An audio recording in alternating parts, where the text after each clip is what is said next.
Halo, aku Peti dari Potluck Podcast. Di video kali ini aku mau ngebahas fitur-fitur dari Rodecaster Pro 2 nih untuk rekaman suara. Kalau misalnya di video sebelumnya kan aku udah sempat ngebahas tentang Rodecaster Pro 2 ya, tapi lebih ke spesifikasi secara umum aja nih. Nah, di video ini aku mau ngebahas fiturnya Rodecaster Pro 2 kalau misalnya kita pakai untuk basic recording. Kita lihat yuk.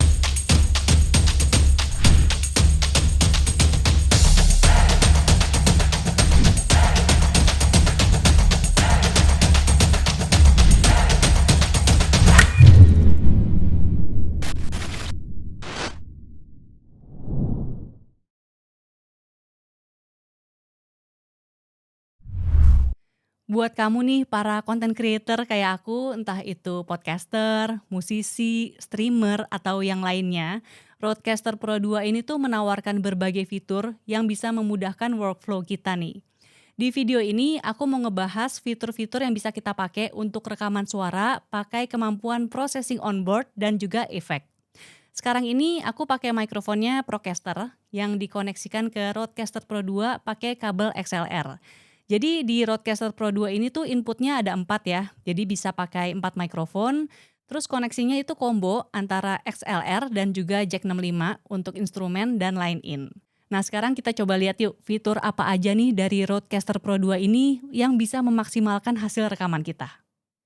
Nah ini karena aku pakai Procasternya itu di input satu, jadi aku akan pencet tombol yang pink ini nih untuk melihat settingan mikrofonnya ya. Di sini udah kelihatan, aku udah pilih si Procaster, tapi sebenarnya selain Procaster, Rodecaster Pro 2 ini juga nyediain settingan untuk beberapa mikrofon lain nih. Kalau kita lihat ke kiri, misalnya nih ada Broadcaster, terus juga ada PodMic, kemudian di sebelah kanannya ini ada NT1, ada NT1A, dan juga ada dua mikrofon lain. Ini bukan keluaran Rode, tapi memang dua mikrofon ini tuh banyak dipakai oleh para podcaster di luar sana ya. Makanya Rodecaster Pro 2 ini juga nyediain settingan khusus nih buat mikrofon ini. Nah kalau misalnya mikrofon kamu nggak ada di dalam daftar ini, jangan sedih karena Rodecaster Pro 2 ini juga nyediain pilihan untuk mikrofon dynamic dan kondenser lain, tinggal pilih di sini. Terus juga ada pilihan untuk instrumen dan ada juga untuk line in. Jadi di Rodecaster Pro 2 ini tuh juga ada fitur processing dan efek yang cukup lengkap nih. Coba kita lihat yuk apa aja. Nah, ini di sebelah kanan layar itu ada pilihan processing sama efek. Terus untuk processing ini sebenarnya ada dua versi. Jadi ada versi yang udah lebih disederhanakan nih, sama satu lagi ada yang advance. Tapi nanti kita akan ngobrolin yang advance ntar ya belakangan. Aku mau bahas yang lebih disederhanakan dulu nih. Di sini bisa kelihatan ada 3 pilihan ya, ada depth, ada sparkle, terus ada punch. Coba aja ya kita tes satu-satu nih kayak gimana. Ini kalau depth-nya aku atur-atur nih, gainnya pakai rotary encoder. Jadi ini dari nggak ada depth, kemudian sekarang aku mentokin depth-nya. Suaranya kayak gini kalau mentok. Kemudian kalau misalnya yang sparkle nih sekarang coba kita pakai ya. Ini dari yang nol, dari yang nggak ada sama sekali. Lalu kalau misalnya aku mentokin, ini sparkle-nya sampai mentok. Suaranya seperti ini. Terus juga yang berikutnya nih ada punch. Punch, oke. Sekarang juga sama, coba aku nolin dulu, kemudian sekarang punch-nya aku mentokin juga. Oke, suaranya seperti ini kalau punch-nya mentok. Sekarang nih aku kurangin sedikit, suaranya jadi begini. Terus Rodecaster Pro 2 ini juga udah menyediakan preset bawaan nih. Kamu bisa pencet tombol yang ini untuk ngeliat. Jadi ada 3 preset, ada yang neutral, ada podcast studio, terus juga ada yang broadcast. Coba ya kita dengerin satu-satu nih. Kalau yang neutral, ini suara dengan pilihan preset neutral, suaranya kayak gini. Terus kalau misalnya sekarang aku ganti ke podcast studio nih, suaranya seperti ini nih. Jadi ada boost ya di frekuensi rendah dan juga frekuensi tinggi, kemudian kedengeran juga ada kompresinya. Kalau misalnya untuk yang broadcast nih, coba kita dengerin nih. Ini versi preset broadcast suaranya kayak gini. Sama ya, ada boost dengan kompresi yang cukup tinggi khas-khas suara radio gitu. Jadi kalau misalnya kamu pengen suara khas radio, kamu bisa tinggal tekan preset yang broadcast ini. Ini aku balikin lagi ke neutral dulu. Kalau misalnya mau lebih kompleks lagi, kita bisa pencet tombol advance yang ada di layar, nanti akan kelihatan tuh fitur processing yang jauh lebih lengkap. Jadi ada 8 fitur yang bisa kita pilih dan ya kita sesuaikan aja nih sesuai dengan settingan kita nanti hasil suaranya mau kayak gimana. Sekarang kita tes dari fitur yang pertama nih, high pass filter. Kalau ini tuh pada dasarnya untuk membantu mengurangi suara rumble di frekuensi rendah. Oke, kita mulai dari high pass filter. Nah, di sini udah kelihatan pilihannya. Ini kalau mau matiin nyalain ada di sini. Jadi ini aku matiin dulu. Ini suaraku tanpa high pass filter, suaranya jadi kayak gini. Kemudian kalau misalnya high pass filternya aku nyalain nih, suaranya jadi seperti ini. Terus di sini ada dua pilihan, ada frekuensi sama slope. Jadi kita bisa atur-atur aja di sini frekuensinya mau di berapa nih. Mulai dari 20 Hz sampai dengan 200 Hz. Suaranya kayak gini kalau 200 Hz nih. Terus ini juga slope-nya juga bisa kita atur ya. Kita nggak ada sama sekali atau sampai maksimal juga bisa gitu. Sekarang kita matiin dulu. Fitur yang berikutnya de-esser. Kalau ini tuh bisa membantu kita untuk mengurangi sibilance. Kita lihat yuk. Next dari high pass filter kita pindah ke de-esser. Ini aku matiin dulu juga biar kelihatan nih kalau tanpa fitur de-esser ini suaraku seperti apa gitu ya. Karena de-esser ini kan seperti yang tadi aku bilang fungsinya tuh untuk mengurangi sibilance. Sibilance itu tuh bunyi yang muncul ketika kita mengucapkan huruf S. Coba ya sekarang aku nyalain de-essernya. Nah ini kalau udah pakai de-esser suaranya kayak gini. Coba kita bandingin ya. Susi Susanti minum susu sapi. Karena aku matiin. Susi Susanti minum susu sapi. Aku nyalain lagi. Susi Susanti minum susu sapi. Terus ini juga ada opsinya juga nih, ada 6 opsi. Thresholdnya misalnya ambangnya mau kita atur di segi mana, itu juga sesuai dengan keinginan kita. Kemudian ada rasio, ada attack, release, gain, dan frekuensinya juga. Frekuensinya ini dari 1000 Hz, kemudian maksimalnya itu di 8000 Hz. Oke, kita matiin ya. Yang berikutnya ada fitur noise gate, dan ini sesuai dengan namanya ya. Dia tuh berfungsi sebagai gerbang pembuka dan penutup masuknya noise ke dalam hasil rekaman kita. Coba kita lihat ya. Oke, seperti biasa aku matiin dulu.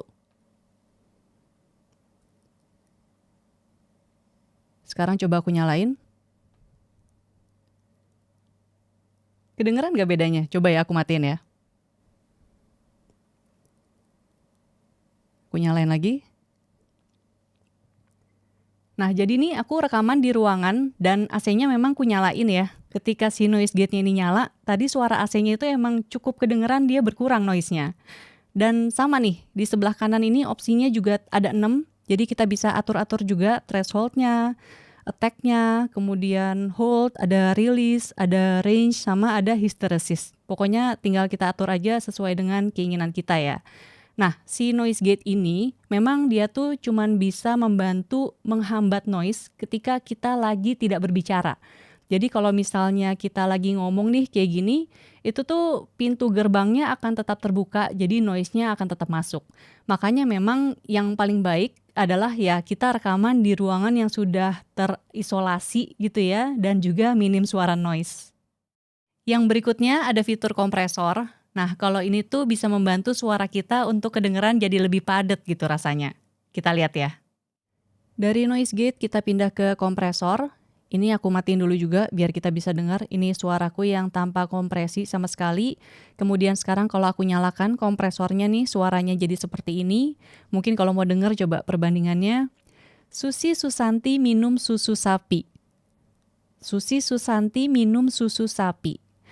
Di sebelah kanan ini juga ada 5 opsi yang bisa kita pilih nih dari thresholdnya, kemudian rasionya. Coba aja kita bandingin ya. Susi Susanti minum susu sapi. Kemudian kita maksimalin nih rasionya. Susi Susanti minum susu sapi. Seperti itu. Sekarang kita matiin ya. Selanjutnya ada fitur equalizer. Kalau ini fiturnya bisa membantu menambah atau mengurangi tingkat frekuensi suara. Coba kita lihat. Oke, sekarang kita pindah ke equalizer. Oke, ini aku matiin dulu juga. Suaraku tanpa equalizer seperti ini. Kamu bisa dengar, kemudian kalau misalnya kita nyalain nih, suaranya jadi seperti ini. Nah, equalizer ini kan tadi aku bilang ada tingkatan frekuensi suara ya. Di sini ada 3 pilihan, ada frekuensi rendah, terus frekuensi tengah, dan juga frekuensi tinggi. Kita bisa pilih nih, misalnya mau atur di yang frekuensi rendah doang. Matiin aja si high sama mediumnya ini, kita pilih yang low. Atau kalau mau pilih 2 doang juga bisa, misalnya mau yang medium sama yang low, atau medium sama yang high, itu juga bisa. Kalau mau tiga-tiganya juga bisa kayak yang tadi ya. Terus kita juga, ini ada 2 opsi nih di masing-masing frekuensi, tinggal pilih juga mau gimana. Bisa kita atur sesuai dengan keinginan kita gitu ya. Nanti kamu bisa pilih-pilih sendiri. Mau se-ekstrim apa perubahan suaranya nih? Coba. Oke, kurang lebih seperti itu. Matiin ya. Terus ada fitur juga namanya exciter. Nah, kalau ini bisa dibilang ya, akan bikin suara kita tuh jadi kedengaran lebih exciting gitu. Coba kita lihat ya. Sekarang dari equalizer kita pindah ke exciter. Seperti biasa aku matiin dulu lagi juga. Ini suara tanpa fitur exciter seperti ini suaranya. Kemudian kalau misalnya aku nyalain suaranya seperti ini yang sudah pakai fitur exciter. Terus di sebelah kanan ini bisa kelihatan nih fitur exciter ini ada 2 pilihan ya. Ada big bottom sama aural exciter. Kalau big bottom itu sederhananya sih akan bikin suara kita kedengeran jadi lebih bassy gitu ya. Sementara kalau aural exciter itu bikin suara kita kedengeran jadi lebih bright. Jadi sebenarnya ya balik lagi ke kitanya sendiri nih, pengen opsi suara yang seperti apa, tinggal kita atur-atur aja di sini opsinya ya. Fitur yang terakhir namanya panning, kalau ini tuh untuk menentukan posisi suara kita di kondisi stereo, di kanan atau di kiri. Kita lihat yuk. Oke, dari exciter kita pindah ke panning. Di sini bisa kelihatan ya, panningnya masih di tengah gitu, nggak ada di mana-mana. Jadi suaranya kedengeran di kiri dan di kanan. Tapi kalau misalnya kamu mau kedengeran lebih di kiri, tinggal arahin aja ke sebelah kiri sini. Kemudian kalau mau di kanan juga tinggal arahin aja ke sebelah kanan. Itu tadi untuk processing, sekarang ada efek. Jadi ada efek echo dan reverb yang bisa kita atur secara mendetail nih di Rodecaster Pro 2 ini. Nah, dari processing di sebelahnya ini ada fitur effects. Coba kita lihat si effects ini ya. Oke, ini ada 2 nih kayak yang tadi aku bilang, ada echo sama ada reverb. Coba kita tes nih satu-satu ya. Yang echo dulu, kalau dinyalain suaranya jadi seperti ini. Halo, halo. Oke, kita matiin dulu. Oke, lanjut coba kita yang reverb ya. Oke, belum ada reverb ya. Sekarang coba kita nyalain. Halo, halo, halo, halo. Ini kayak lagi ada di dalam gua yang gede banget gitu ya suaranya. Coba kita matiin lagi ya. Itu dia tadi fitur untuk rekaman suara, processing, dan juga efek di Rodecaster Pro 2. Di video berikutnya nanti juga aku akan bahas fitur-fitur lainnya ya. Nah, kalau misalnya kamu tertarik nih dengan Rodecaster Pro 2, kamu bisa langsung cek di marketplace. Terus kalau misalnya kamu tertarik dengan produk-produk Rode yang lain, kamu juga bisa cek di Instagram @rodemic.id dan juga di websitenya MPP. Nanti linknya akan aku taruh semua di deskripsi video ini. Oke, sekian dulu video kali ini. Terima kasih sudah menonton. Sampai jumpa lagi. Dah.